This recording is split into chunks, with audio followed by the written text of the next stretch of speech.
వంశధార ప్రేక్షకులకు నమస్కారం. ఈరోజు మనం శ్రీరాముని గురించి చూద్దాం. సుగుణాల్లో రామయ్య, సుచరిత వినవయ్య. రామాయణం సర్వ జగత్తుకు ఆదర్శం. శ్రీరాముని జీవితం మానవతా విలువలను నిలువెత్తు రూపం అని చెప్తారు. ఆయన సుగుణాలే వాల్మీకి మహర్షి రామాయణాన్ని రచించడానికి ప్రేరేపించాయి. ఒకనాడు వాల్మీకి మహర్షి దగ్గరికి దేవర్షి నారదుడు వచ్చాడు.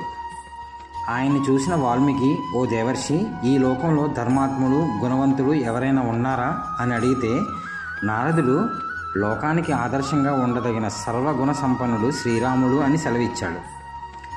ఆ మహాత్ముడి కథను సంక్లుప్తంగా వివరించి కావ్యంగా రాయమన్నాడు.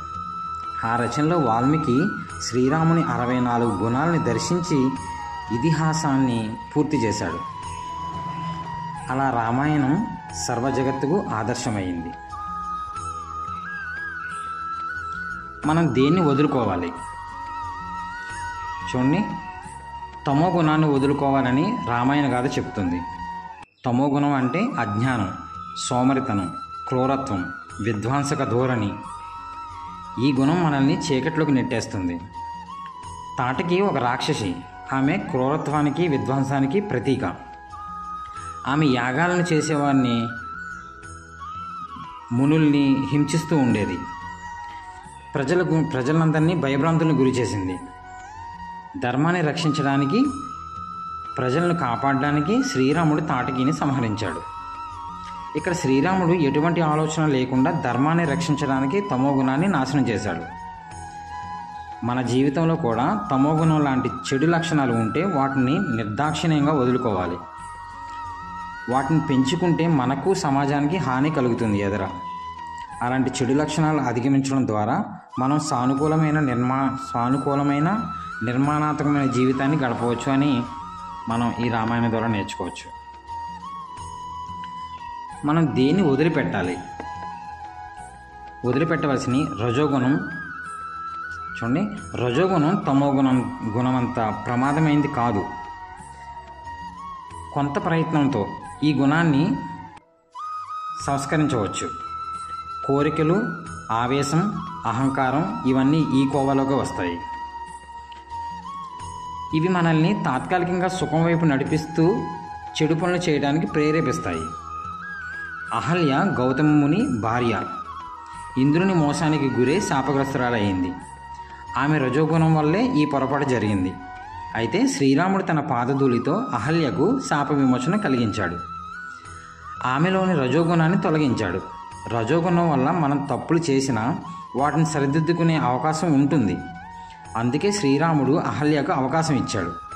శిల రూపంలో ఉన్న ఆమెకు తన పాదధూళితో శాప విమోచన కలిగించాడు. మనం కూడా రజోగుణం వల్ల కలిగే ప్రతికూల ప్రభావాలని అంచనా వేసి ముందుగానే అధిగమించాలి. దేన్ని సాధించాలి? చూడండి, మనం సత్వగుణాన్ని సాధించాలి. సత్వగుణం అంటే స్వచ్ఛమైనది, పవిత్రమైనది. ఇది జ్ఞానం, శాంతి, ప్రేమ, కరుణ, దయ, ఓర్పు, సాహసం వంటి సానుకూల లక్షణాలను కలిగి ఉంటుంది. మనల్ని ఉన్నత మార్గాలను నడిపించడానికి తోడ్పడుతుంది. మన జీవితాన్ని అర్థవంతంగా మారుస్తుంది. అందుకే శ్రీరాముడు సత్వగుణాన్ని వదులుకోలేదు. ఆ గుణాన్ని సాధించడం కోసం పందెంలో పాల్గొన్నాడు. శివధనుసుని విరిచి పవిత్రతకు, ప్రేమకు, ధర్మానికి ప్రతీకైన సీతను వివాహం చేసుకున్నాడు. సత్వగుణాన్ని సాధించాడు. సీతమ్మకి అగ్ని పరీక్ష ఎందుకు? చూడండి, రామాయణంలో సీతా పరిత్యాగం ఒక విషాదకరమైన ఘట్టం. అది లంకలో రావణుని చెర నుంచి విముక్తి పొందిన సీతను శ్రీరాముడు అగ్ని పరీక్ష చేయమనడంలో ఎన్నో ప్రశ్నలకు దారి తీసింది కూడా. నిజానికప్పుడు దీపానికి మకిలి పట్టదన్న విషయం శ్రీరామునికి తెలుసు. కానీ చూసేవారి కోణంలోనే సమస్య ఉందని నిరూపించాలనుకున్నాడు. అందుకే ఆయన లోకమనే కంటితో సీతమ్మ అగ్నిప్రవేశం చూస్తూ ఉండిపోయాడు. ప్రజలకు కనువిప్పు కలిగించాడు. అయినా సీతమ్మ వారికి అగ్ని ప్రవేశం అనేది అవమానకరమే కదా. అయితే అది ఆమె చేసుకున్న కర్మఫలమే. ఏంటంటే ఒకానొక నాడు మాయలేడి రూపంలో వచ్చిన మారీచుడు హా లక్ష్మణ హా సీత అని అరిచినప్పుడు లక్ష్మణుడు పలకలేదు. సీత శ్రీరాముడి దగ్గరికి వెళ్ళమని అతన్ని వెళ్ళమని చెప్పిన పర్ణశాల దాటలేదు. అప్పుడు సీత లక్ష్మణుని అనుమానించి అవసరమైతే అగ్నిలోకైనా దూకుతాను కానీ నీకు లొంగను అని నిందించింది. దాని ఫలితమే సీతమ్మకు అగ్నిలో దూకవలసిన పరిస్థితి కల్పించింది. అయినా అగ్నిలో సీతమ్మ వారు కాలిపోరు అనేది రామయ్య ప్రగాఢ విశ్వాసం. వాలి వధలో తప్పు లేదు. దీని గురించి చూద్దాం. రాముణ్ణి శంకిస్తూ కొందరు వాలి వధ గురించి చెప్తుంటారు. నిజానికి వాలి అక్కడ దుర్మార్గపు పని చేశాడు. సుగ్రీవుడికి సోదరుడై ఉండి అతని భార్యని చెరబట్టాడు. సుగ్రీవుడు పొరపాటు చేశాడు కానీ తప్పు చేయలేదు. వాలి అన్నీ తెలిసి కూడా తప్పు చేశాడు, అధర్మంగా ప్రవర్తించాడు. అందుకే శ్రీరాముడు ధర్మాన్ని రక్షించాలనే అధర్మంగా ప్రవర్తించిన వాలిని సంహరించాడు. అది కూడా అతన్ని స్వర్గానికి పంపించడానికే. చేసిన నేరానికి రాజదండన అనుభవించి చనిపోతే స్వర్గప్రాప్తి కలుగుతుందని తెలిసే శ్రీరాముడు వాలికి మరణాన్ని ప్రసాదించాడు. ఇక చెట్టు చాటు నుండి కొట్టడం విషయానికి వస్తే అది వాలికి శ్రీరాముడు విధించిన శిక్ష. దొంగ దెబ్బ తీయడానికి అది యుద్ధం కాదు. రాజు శిక్ష విధించినప్పుడు నేరస్తుడికి ఆయుధం ఇచ్చి యుద్ధానికి ఆహ్వానించరు. రాముడు అదే చేశాడు. అలాగే రాముడు నరుడు, వాలి జంతువు. ఓ జంతువుని ఎలాగైనా వేటాడి చంపవచ్చు. రాముడు చేసింది అదే. రామనామ జపం ఎందుకు చేయాలి? రామనామ జపం ఎందుకు చేయాలి చూడండి. శ్రీరామ రామ రామేతి రమే రామే మనోరమే సహస్రనామ తత్తుల్యం రామనామ వరానమే.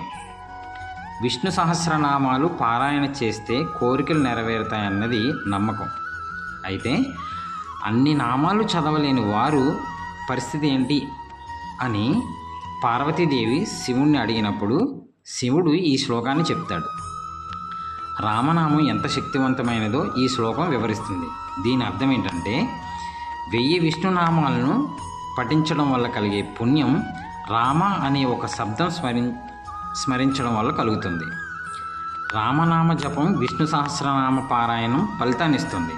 అందుకే శ్రీరామనవమి రోజున రామనామ స్మరణం చేయాలని చెప్తుంటారు.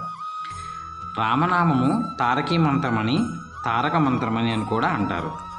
తారక మంత్రం అంటే దేనైనా తేలిగ్గా దాటించేది అని అర్థం. ఏ మంత్రం చెప్పినా దాని ముందు ఓం అని, తర్వాత నమ అని ఖచ్చితంగా వాడాలి.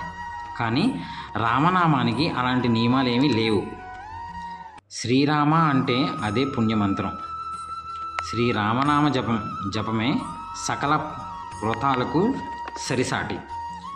ఈ వ్రతానికి మించింది ఇంకొకటి లేదు. రామనామంతో ధ్యానం చేయడం వల్ల సకల పాపాలు తొలగిపోతాయి.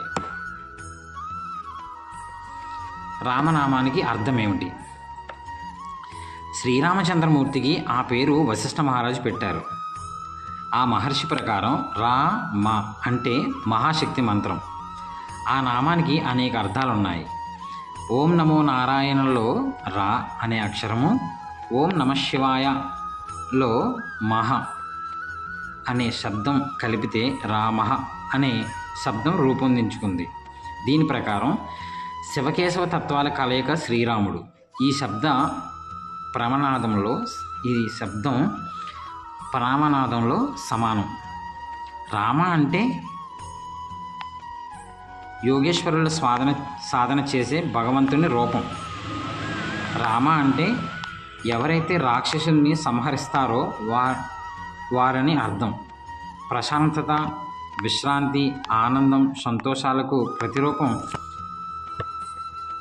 శ్రీరాముని నామం.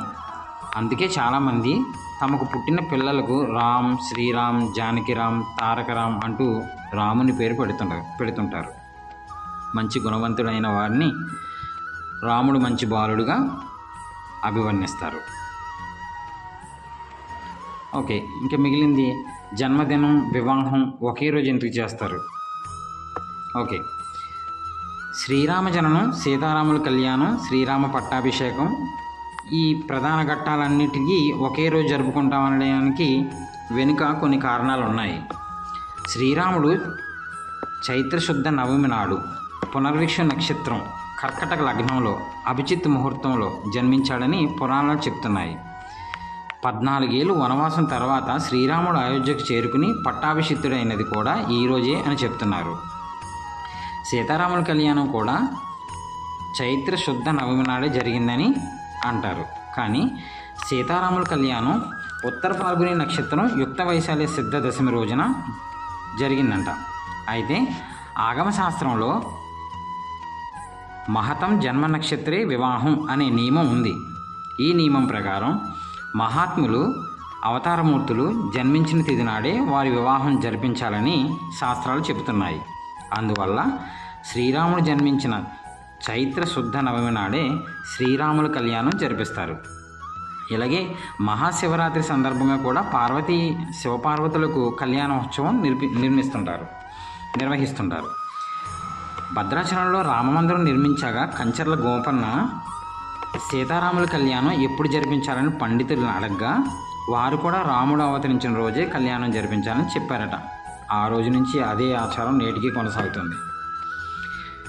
జై శ్రీరామ్. శ్రీ లక్ష్మణ భరత శత్రుఘ్న హనుమతి సమేత శ్రీ సీతారామచంద్రమూర్తియే నమః.